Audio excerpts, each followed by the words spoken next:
Alors je voudrais vous remercier d'abord pour cette opportunité que vous nous donnez au nom de notre ambassade, l'ambassade de la République du Niger auprès du Royaume du Maroc, et pour cette opportunité que l'Université Sidi Mohamed Ibn Abdallah nous a offerte de prendre part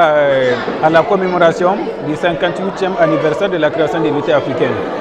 Et comme vous le savez, l'Union africaine commémore chaque 25 mai la journée de l'Afrique. Et l'université, à travers le thème migration et identité culturelle, a saisi cette opportunité pour rassembler un certain nombre d'ambassadeurs africains, mais aussi un certain nombre d'académiciens pour pouvoir aborder cette thématique. Et le Niger a été cette année le pays invité d'honneur au niveau de cet événement. Et nous nous réjouissons en cas du choix qui a été porté sur notre pays à travers notre compatriote Sani Magori, auteur réalisateur du film Les Cris de la Tourterelle,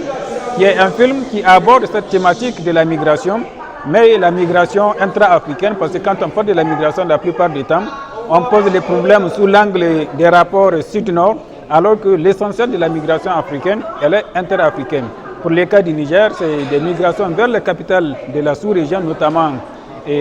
Abidjan, Accra, Koumassi, etc. Et les Nigériens partent pour un temps, sauf qu'il y en a qui n'arrivent pas à revenir. Et les liens qui ont été faits à travers ces films, c'est de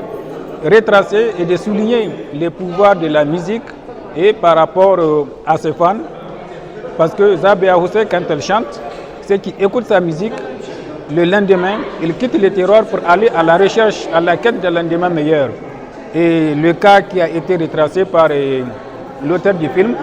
dont son père lui-même a été candidat à la migration. Il est parti, il est resté pendant plus de 40 ans. Pour le faire revenir, il a fallu qu'il ramène cette Zabaya qui est parti chanter à Abidjan. Et suite à ce chant, le père de Sani, Magori, a fait le choix de revenir chez lui, au pays. Donc c'est pour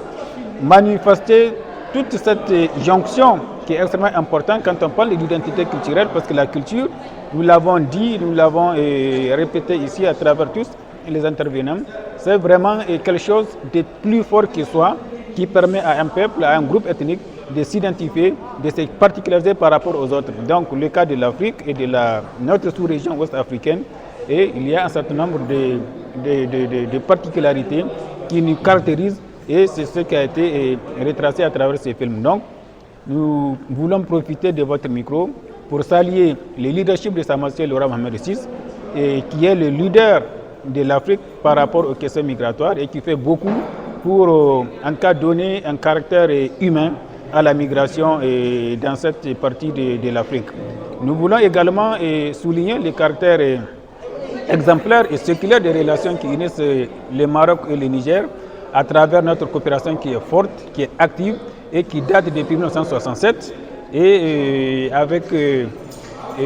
tout ce que nous avons connu comme en tout cas rapport depuis le temps du commerce caravané, parce que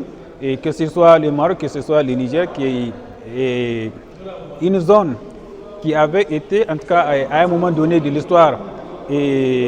caractérisée par le commerce caravané, donc il y avait des contacts humains entre nos peuples, et ces contacts aujourd'hui se multiplient avec les moyens de la technologie moderne. Donc nous ne pouvons que nous féliciter et nous sentir chez nous et au Maroc, tout comme les Marocains sont appelés à se sentir chez eux au Niger. Je vous remercie.